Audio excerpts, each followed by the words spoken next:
Hello and welcome everybody to the first EPR Masterclass for nurses, AHPs and midwives. This is the first of 5 masterclasses, and I just want to say a little bit about how these masterclasses have come about. Many of you will know that we have a frontline digitisation programme going on at the moment. So we have many trusts that are going to be adopting EPRs over the next 12 to 24 months. And we wanted to make sure that we designed some sessions that were really going to help you develop your understanding of the EPR journey and to aid your preparedness and your organisation's preparedness for what was going to come. Next slide, please, Sam. So my name is Dorothy Bean. I'm the Chief Nursing Information Officer for the South West region, and I work with the nursing team in NHS England and with Natasha Phillips's team in the National Digital Nursing team. We have some fantastic speakers for you today. So we have Sue Wilkinson, who's going to be coming up first. Sue is the Thank you. Sue is the Senior Clinical Lead in NHS Digital. Sue has been involved with many EPR implementations over many years and has a whole host of tips and tricks for everybody to take away from her session.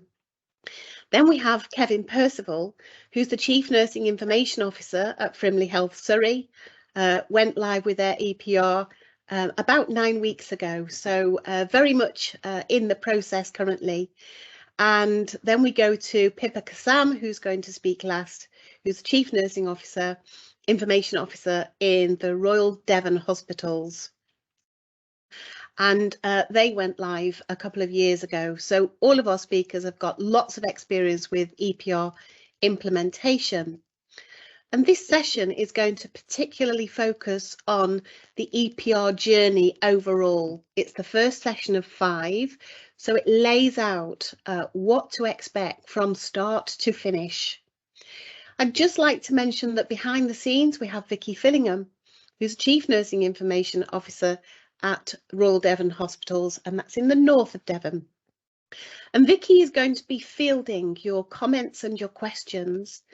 We've got a very short session here. It's going to be very full of information, but we're not going to have time for much questions bar the ones for clarification.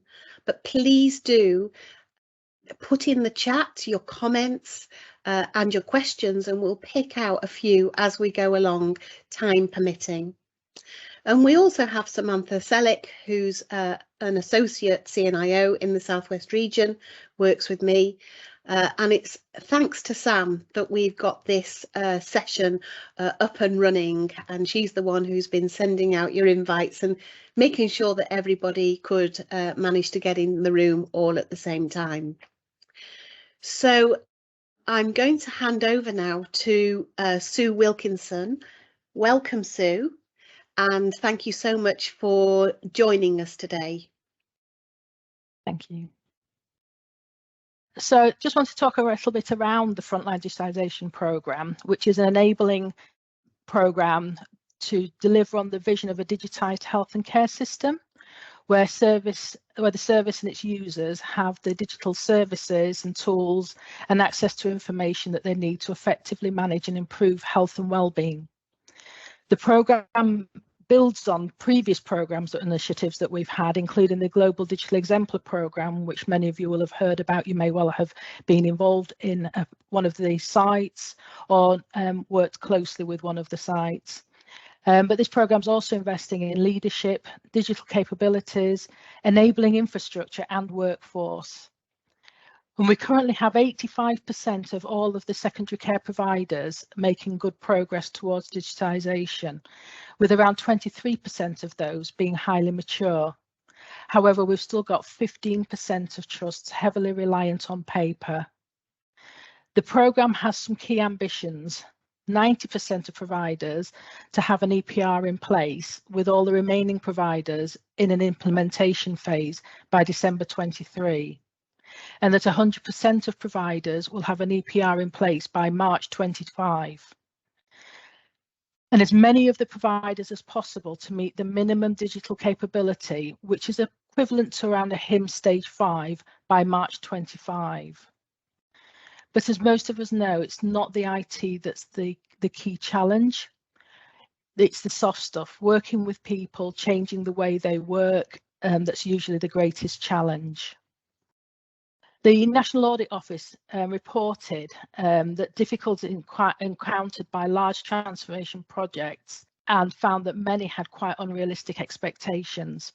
This results in a lack of understanding about the real challenges of programmes, and sometimes there's a presumptive commitment to a solution without fully understanding the service needs and exploring alternative options. Frontline digitisation will require approval of a Trust EPR business case as the start of its journey into the programme.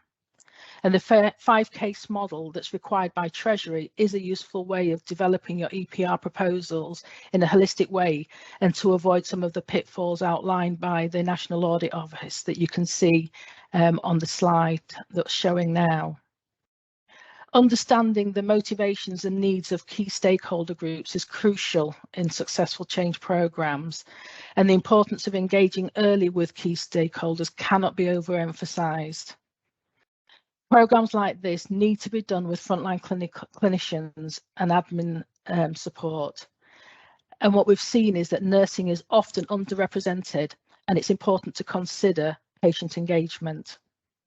It's also vital to have the right technical expertise to deliver the transformation that works.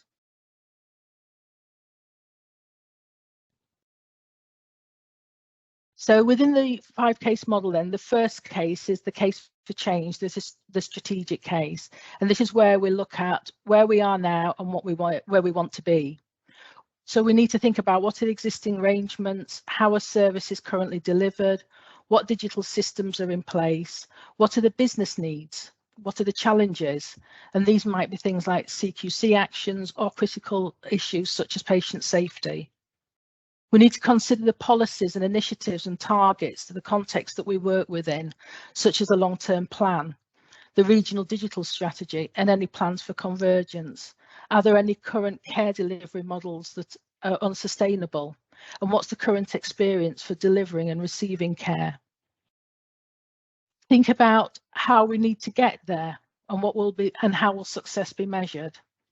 And the What Good Looks Like framework provides clear guidance on 7 key success measures, which includes leadership, safety, and improving care.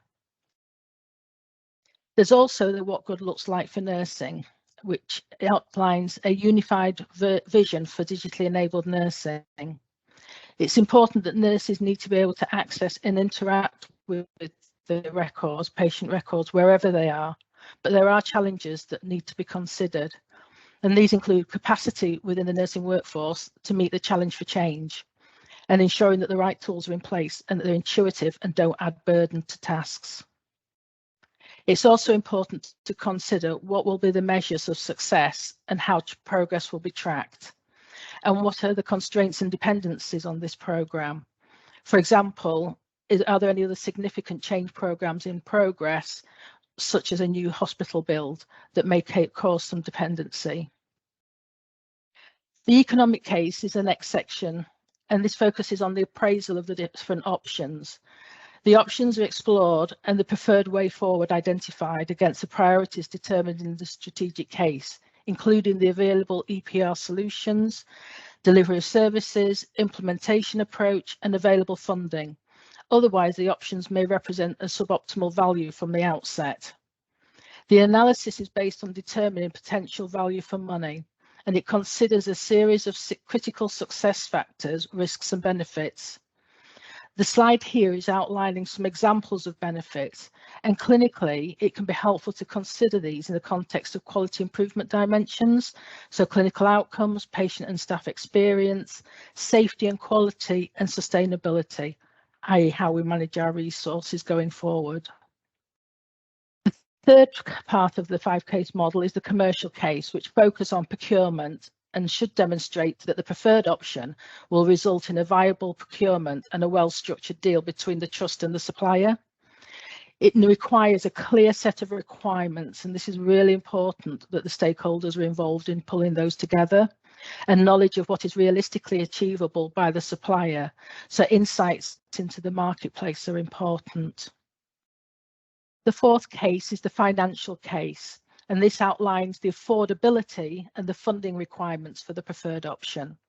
It differs from the economic case, as the financial case determines the affordability and funding requirements of the programme rather than demonstrating the value for money that we see in the economic case. It should provide information on the programme and the whole life costs of the EPR.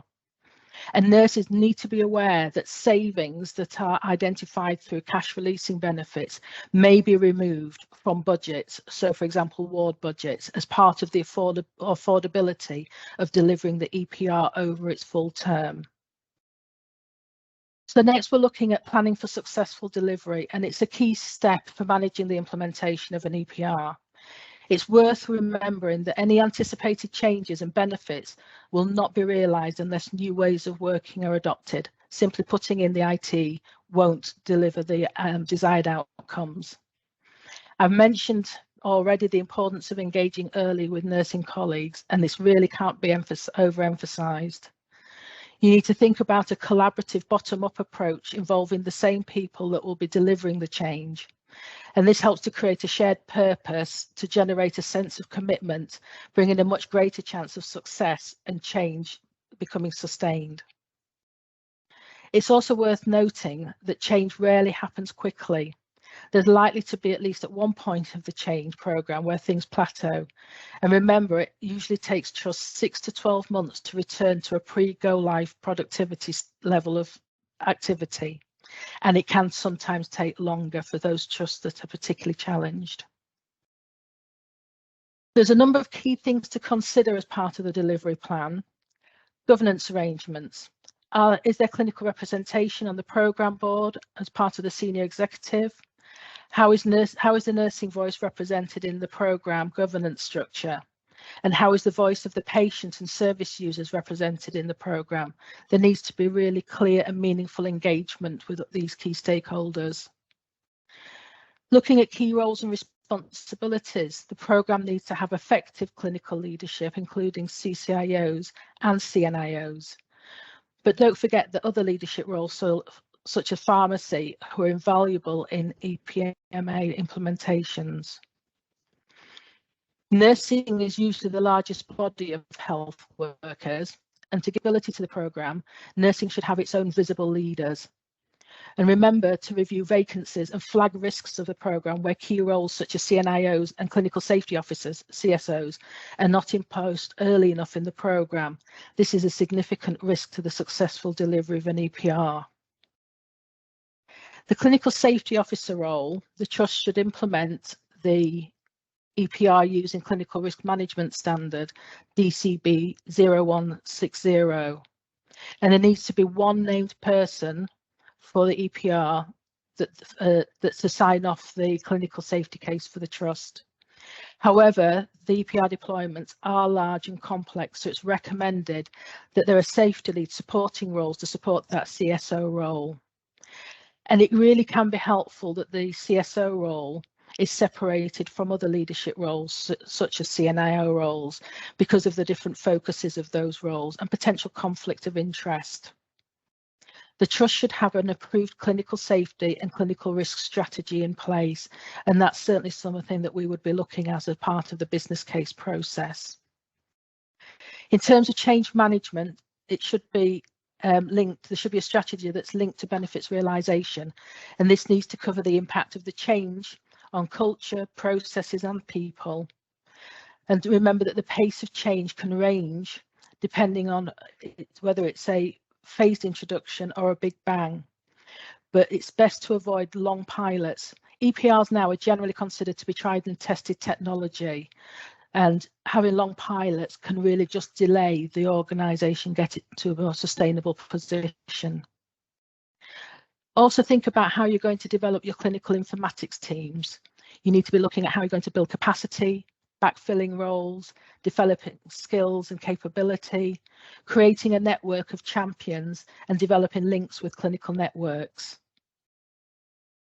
We've touched briefly already about the benefits, and it's good to remember that the programme actually delivers capability. The benefits will start to be delivered within the time frame of the programme, but the benefits are delivered by the service, and that's as the service comes out of a programme phase and into business as usual. And clinicians bring a unique insight into the opportunities and where there are potential benefits and where the barriers and risks are to realisation, and need to be absolutely clear and part of the central to the process of developing and identifying those benefits. And again, there should be an approved benefits realisation strategy in place. Another area that it's important for the clinicians to be involved in is around management and identification of risks. These need to be captured and mitigations put in place.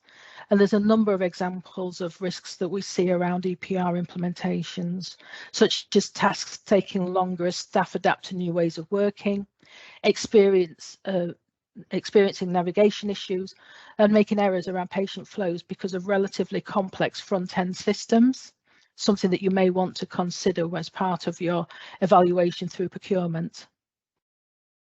And just some final thoughts, start with the end in mind, be clear about the objectives and the scope of the EPR programme, actively engage. For a more successful programme, engage with stakeholders early and meaningfully. Keep a clear line of sight, align the what and the how to the desired outcomes, maintaining that golden thread. And evidence, document your risks, capture emerging benefits. And probably one of the most important things is the lessons learned. Learn from others. There are a number of people, we've talked around the 23% of mature organisations out there,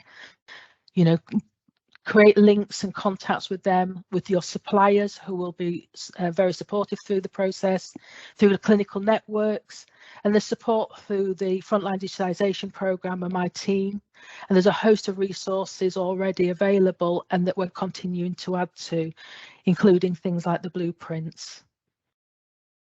Thank you. I don't know if there's any questions. Thank you, Sam. Thank you, Sue. I just wondered, Vicky, is there any points of clarification that have come up in the chat?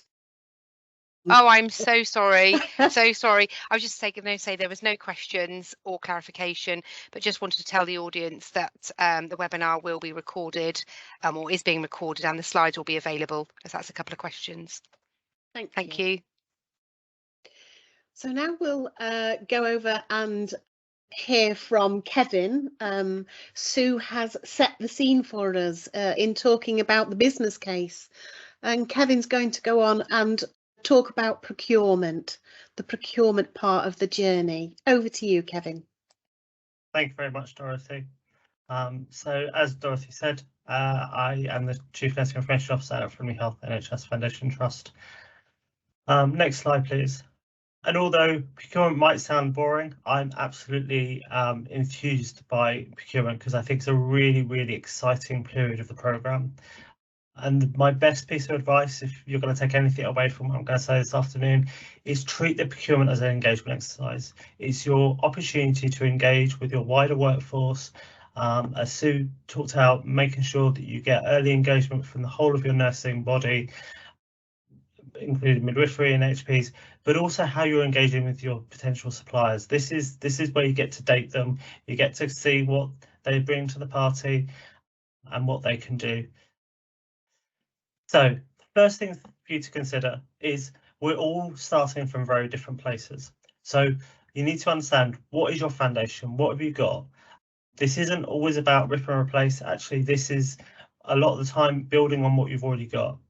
And then thinking about, what do you want? What's the vision for your organisation? So we know the frontline digitalisation objective is for HIMSS level 5 equivalent, but actually what's the vision for the organisation? Where do you see yourself going as an organisation? What's your ICS strategy? Where's your regional strategy? Have you got other acutes? If you're an acute provider, other community providers, what other EPRs have you got around you? And where do you see your clinical models really going forward? and then looking at what you could have. So you don't need to have things for day one. Actually, what are the opportunities for the future? And the end solution that you choose has to be right for the organisation, staff and patients. So it's really important that you spend the time understanding exactly where you want to go as an organisation before you even start this procurement process. And it is worth remembering, one size doesn't fit all.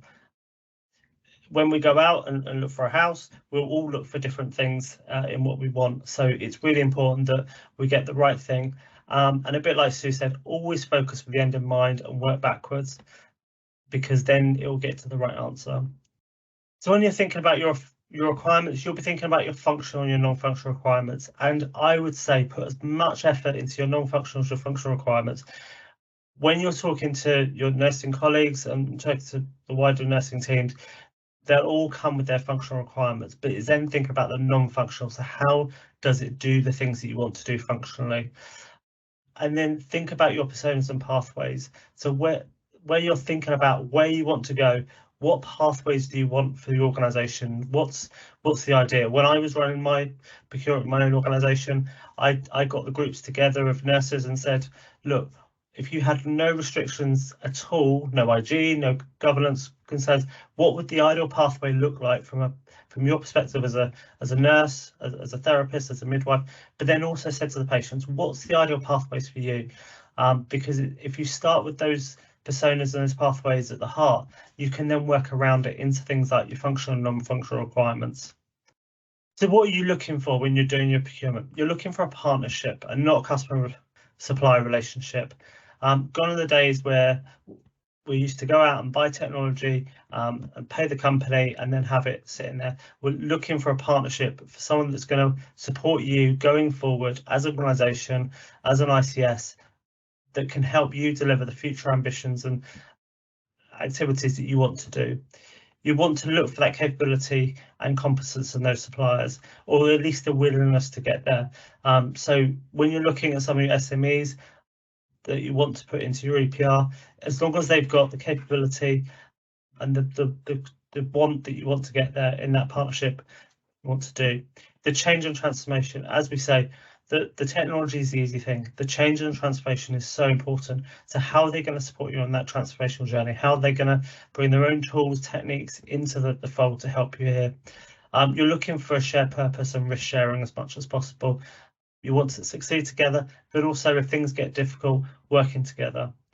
And a foundation that allows you to optimise. So you're looking to put those foundations in as an organisation that allows you to optimise as you go forward.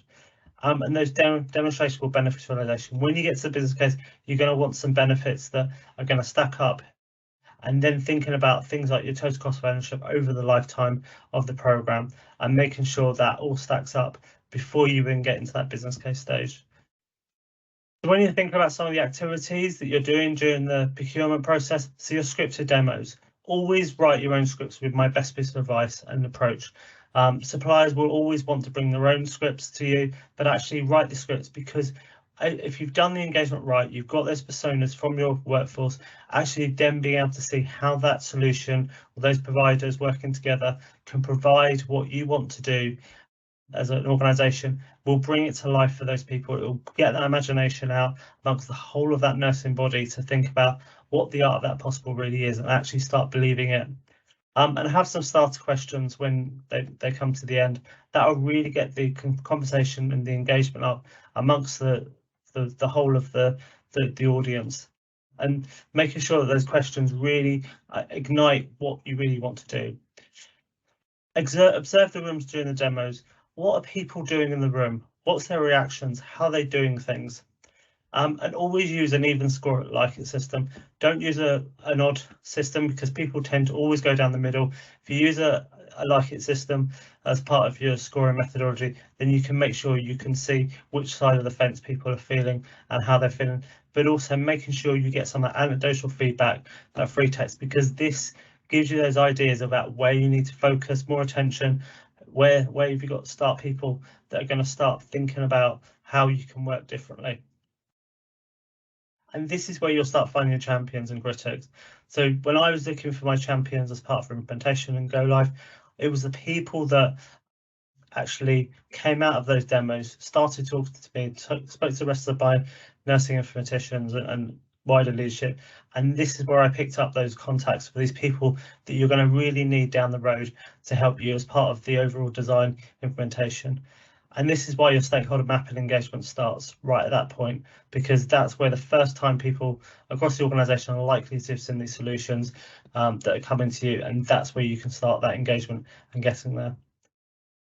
When you come to doing things like site visits, always have a pre and post briefing with the evaluation panel and take your frontline clinicians. There's always an eagerness to take some of your senior nurses, but take at least a couple of frontline nurses, because they're going to give you some really honest feedback about how the solution is going to work in your own organisations. And have a clear set of areas that you want to be shown on site visits. These things you can pick up from those scripted demos, things that you want to deep dive into, and avoid having the supplier driving the agenda for the site visits. This is your opportunity to go and do a test drive of what is out there, see in a live environment, see how it's working for you, and speaking to those people in a live environment that are using the solutions, how they're finding it, what's the challenges, because that's really going to then inform how you're going to approach your transformation program. So what's the issues that they had, because as we've said, no go live is going to go completely faultless, so actually you can start getting these ideas. And don't be scared about asking probing questions. It's your opportunity to ask those questions. And if you can, request the suppliers, not the site visit, because then that way you can get a really honest feel. But obviously make sure that you have the opportunity with the supplier afterwards to have the conversations about how it's gone. Case studies. So the case studies are a really good example for the supplier to give you how the solution has been implemented in other organisations. But these should be achievable and realistic. So then benchmarking them in, how would this work in your own organisation? So making sure they base them on your own organisation or similar organisations in the UK, England. So if you're a community provider, make sure it's other community provider case studies you're getting. Make sure that they're local, they're realistic. This is a really good opportunity to capture future benefits realisation ideas as well. So actually seeing how they've done, and look for novel ideas, things that you haven't considered as part of your end solution that you want to achieve. Actually, the suppliers should be able to bring some of this into the table about how things that people have done this elsewhere. So just some of my top tips. Leave the contracts to the lawyers. They're really good at it. They'll get you the right contract, and leave the money to the accountants, but they're going to look for you for a lot of support around the benefit realisation. As Sue said, if there's financial release and benefits, then you're going to have to think about which budgets those come out of, and actually that they're realistic. Be fair and reasonable with your feedback, and make sure that you've evidenced the decision you've made and the comments you've done, because the thing is, you really want a clean breakaway for the procurement, and you never know when you're going to have to need these people down the line. So make sure that you're being fair and honest as much as possible, and share as much information about your organisation as possible, because they'll tailor what they're going to provide to you to the organisation you've got. As I said at the start, partnership is really, really important with a small p. So giving them information about your organisation is really important. Enjoy the experience and don't waste an opportunity in the process. If you've got really good opportunity here to start building up the whole body of knowledge ready for that implementation. And after you've sold the product, you'll need to sell it to your organisation. So make sure that you've got all the answers you're going to need to go back to your colleagues and peers across the organisation. So as I said at the start, the most important thing is enjoy this experience of doing a procurement if you can. Use it as an engagement opportunity. It's a really good way to get everybody across the organisation really enthusiastic and on board. And that is for me, and any questions at all. Thanks very much, Kevin. Just over to Vicky. Have any questions come in for Kevin? Hi, no, we've got no questions. Thank you, Kevin. Does that mean that I can ask one then, Kevin? Just a quick one. So it was just an example of a starter question. You were talking about starter questions when you were talking about the scripted demonstrations, and I just wondered if you could give us a flavour of one. Yeah, so a really good one that I used. So we had some issues around medication safety. So actually around the the interactions between medications. So a starter question that I planted in the audience was actually, how was the solution going to prevent adverse drug reactions from occurring, and then getting them to demonstrate that. If you've got some real examples from actually what's going on in the organisation, what's the current issues, then actually that, and certainly if it's been publicised across the organisation, then that will get people really enthused towards the transformational side of things rather than just the solution. And if they can bring examples of how they've implemented that in other organisations, and even better in that demonstration environment. That's great. Thank you so much. Okay, so we're going to go over to Pippa Kassam. Over to you, Pippa. Thank you, Dorothy. Thanks, Sam. Great. So hello, everyone.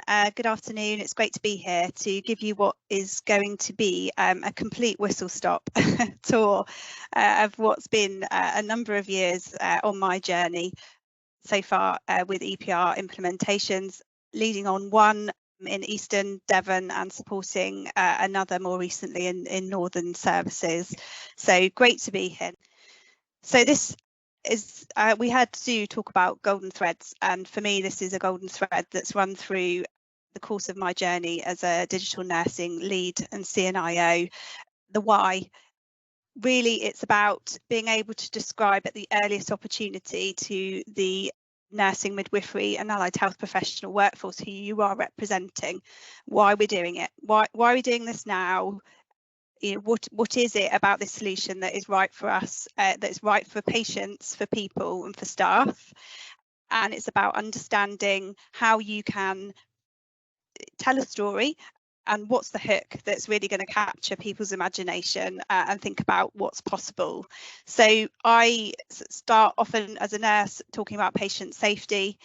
There within our EPR implementation, we've been able to demonstrate some fantastic patient safety benefits around technology for closed loop scanning workflows, barcode scanning workflows for medication administration, specimen collection. We have just heard Kevin talk about some of those clinical decision support tools as well, that we now have that capability, which is fantastic. There's something also about now as a workforce and as professional groups being able to have some really rich data at our fingertips. Now we are 2 years post go live in Eastern Services, and we're really starting to see and be able to leverage some of the benefits around, you know, nursing quality metrics and indeed research. So what I've done here is try to demonstrate what is in essence a fairly typical EPR implementation timeline, being kind of software provider agnostic. I think this is very typical of what you will see. You can expect a programme to be very structured in its design and the way the provider walks you through that step by step, which is great for people like us, who clinicians, who need some of that project support, and it is fantastic and it keeps you on track. Phases will overlap, and the things that you will really be involved in and absolutely have to influence, you will find that they'll happen at other points of the journey. And I think the obvious one is, for us is around training, and that doesn't just start in the training phase. You know, you should be talking about training, you know, from the very beginning, and actually some of that is around education. It's around the cultural change and the change management that we've heard so much about already today. And as Kevin said, that starts as early as the point of procurement. So really it is about capturing hearts and minds from the very beginning. The other thing I really want to capture on this slide, because I'm conscious of time, is that you will realise once you're live, everything is urgent. So I think that there is a tendency to focus on a programme timeline, when in reality, you know, you're going to get to a point where you've gone live, you think, great, going to catch our breath.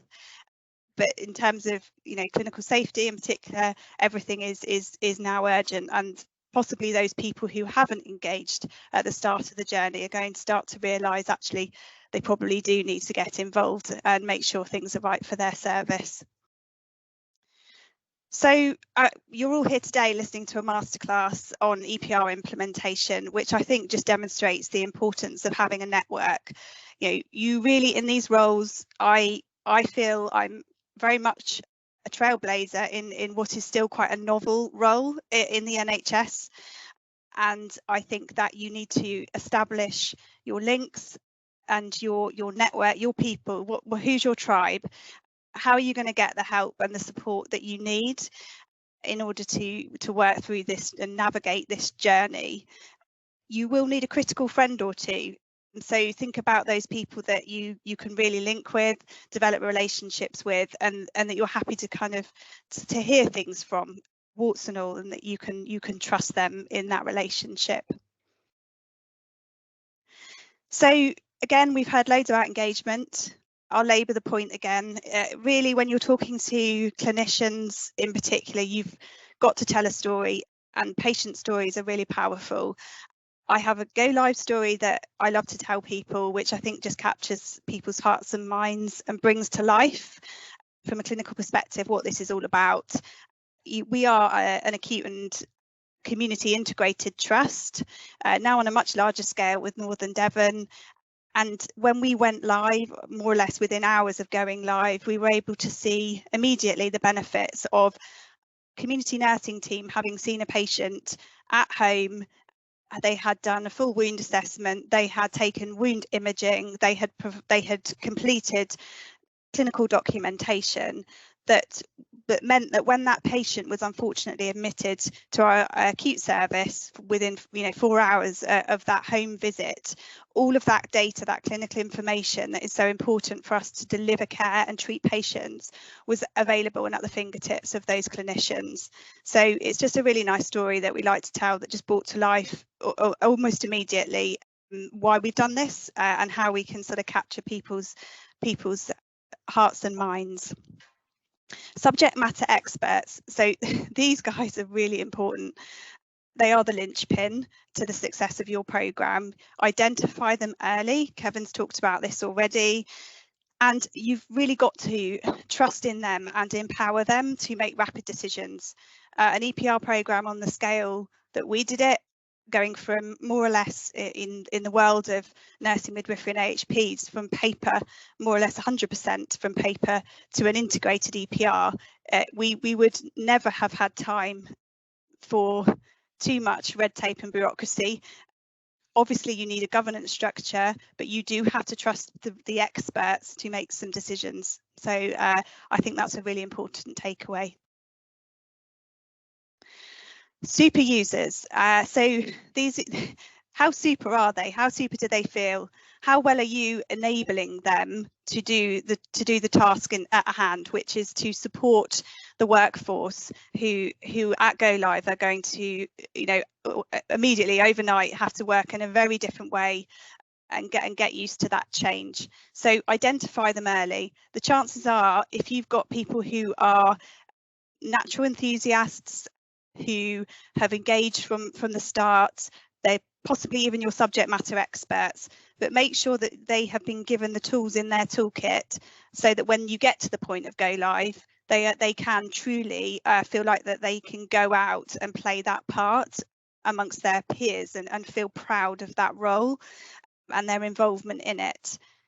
I think it's, in terms on a practical level, backfilling is always going to be a challenge in the environment that we work in now, with some of our workforce challenges, in particular in nursing, midwifery and allied health professional groups. So think about, how can you maximise people who work in supervisory roles, get them involved, make sure they're going to be available at go live. And then it's about managing expectations. Make sure that people are accepting of the fact that that extra additional support, some of it might be external, will have to come to an end. And just in terms of how you equip them to manage that transition from a go live state to stabilisation. So it's important just to mention end user devices, because it sounds like something that is really IT focused. Why do you need to get involved as a clinician?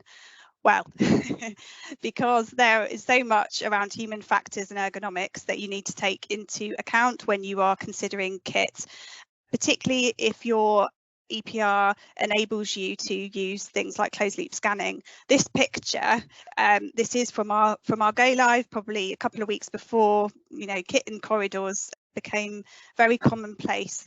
And straight away, I'm looking at all of those devices saying, if I knew what I know now, then I'd be saying all of those scanners need to be wireless, so that our closed loop scanning workflows could be managed well with the ergonomic considerations that we need to take into account, you know, size of bed spaces, size of wards and clinical areas. And your contingency plan, having some flexibility and some wriggle room. So if you've thought, you know, you may have overdone the numbers of devices for one area, but you need to be able to have that flexibility to mobilise kit to areas where you may have underplayed things. So having that flexibility. Okay, so training, I've talked a bit about this. Again, conscious of time, so I'll try not to labour the point, but the one point on this slide I want to talk about is business continuity. This really comes to life if you were where we were, which is going completely from paper to an integrated EPR.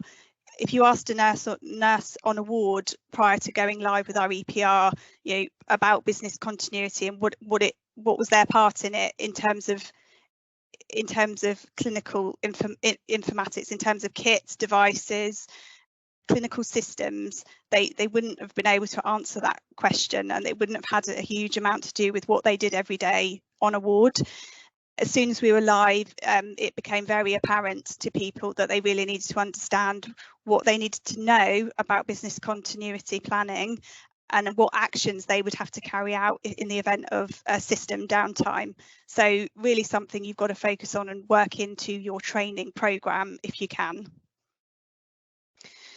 Just a couple of things that we did around the softer side of training, shall we say. So people had their structured EPR end user training, but we did more besides to try and again bring to life what this was all about and what it meant for people.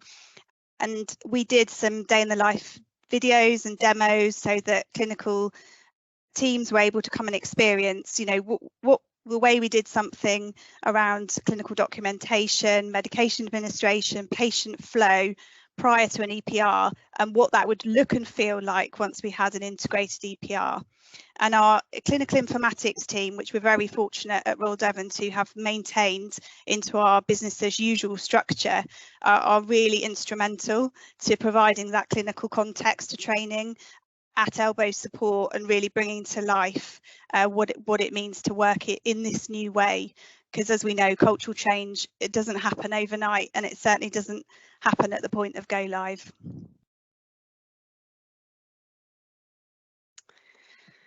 Okay, so just in terms of our summary, my summary, change is huge. And it doesn't, as I just said, it's not going to happen overnight. We have to acknowledge the impact of this on people. Not everyone is going to get to the same place at the same time with this. In your role as a digital lead, as a Chief Nursing Information Officer, my advice to you is get comfortable with being uncomfortable, because this is a long journey. Some of the tools in your toolkit, you know, around if you're having a difficult time in the course of your programme, get back to those basics. Why? Why are you doing this? Revisit that with the teams that you are representing and those professional groups that you are supporting through this change. And that, I think that will really help. It's certainly really helped me. And just to remember that go live really is just the beginning of the journey. Enjoy it and have fun. Thank you for having me. Thank you so much. Vicky, are there any questions for Pippa? Yes, I've just got one question that's in the chat.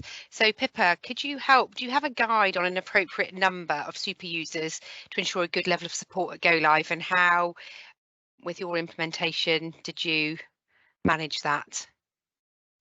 I'm smiling because Vicky's lived this pain. There is no magic formula, I'll say that. In terms of answering the question, if we focused in on, let's say, ward nursing, you've got to think about your establishments and how many people are you supporting on any given shift.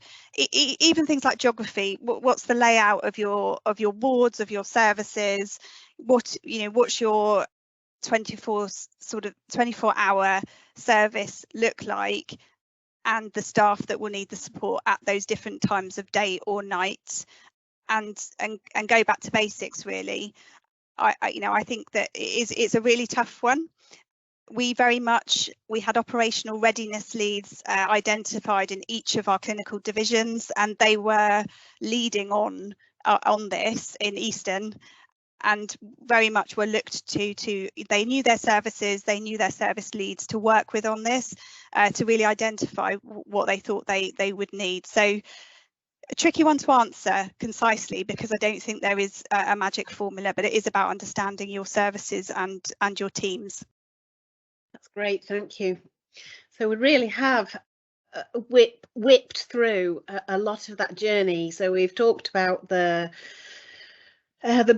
business planning stages and the 5 compartments of that Sue Wilkinson has talked about, and about procurement, and the fact that the procurement can be exciting, which is really good to know, because I probably wouldn't have guessed that was the case, Kevin. So good to hear that. And some real life experience there from Pippa, who's talked about the ergonomics and how do you know those things from the outset? I guess that's why we do programs like this. So, the people that are on the call can be thinking, okay, we really have got to think about the end user devices that we bring in, and ask those organisations that have gone through this already. So what happens next? Well, the recording will be made available to you. Southwest NHS England comms will be putting this, once it's edited, onto their website. Should be available via YouTube. We've only had a little trickle of questions this time, but I will be sending out an evaluation form. Always really useful. It's the first one of these that we've done. We obviously want to make them as useful and as engaging for the people that are coming onto the sessions as possible. So any feedback you'd like to give us would be wonderful. And just to flag up for you as well, for those of you that are working in the NHS, on the NHS Futures, there's a website there's a Futures web pages called EPR Support Hub. The link is there. The slides will come out to you. Please join that hub. I am part of it, and I see some really interesting questions from people going through their EPR journeys, asking questions and getting some really good advice. So I'd encourage you to become part of that group. We have finished absolutely on the dot of time. Thank you everybody for coming to join us for this session. And we'll see you next time, which is going to be on the 9th of November. And that session is all focused on Go Live. Thank you very much.